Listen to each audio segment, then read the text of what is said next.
আজকে আমরা সবাই যাইতাছি ঈদের কেনাকাটার জন্য।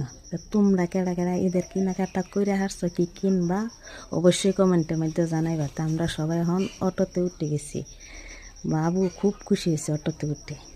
তা আমরা এখন কাপড় দোকানে ঢুকে পড়ছি। তো তোমরা সাথেই থাকো, পুরো ভিডিওটা দেখে যাবে। তো কী কী কাপড় কিনলাম, কোন কাপড় দিয়ে কিনলে ভালো হবে তোমরা কমেন্টের মাধ্যমে জানাইবা। তা মেয়ের জন্য কাপড় কিনবো, ছেলের জন্য কিনবো, আমাদের জন্য কিনবো। তো তোমরা দেখো কোন কাপড়টি পছন্দ অবশ্যই কমেন্টের মাধ্যমে জানাইবা, সেই কাপড়টি লইয়াম। তো কী কী কেনাকাটা করলাম তোমাদেরকে দেখাইব, তোমরা পুরো ভিডিওটা দেখো। আর ভালো লাগলে লাইক কমেন্ট সাবস্ক্রাইব করে দিবা, আশা করি ভালো লাগবে। তো তোমরা ঈদ কেডা কী কেনাকাটা করছো অবশ্যই কমেন্টের মাধ্যমে জানাইবা। আর সবার জন্য ঈদের দাওয়াত রইল, সবাই আমাদের বাড়িতে আসবা ঈদের দাওয়াত খাওয়ার জন্য।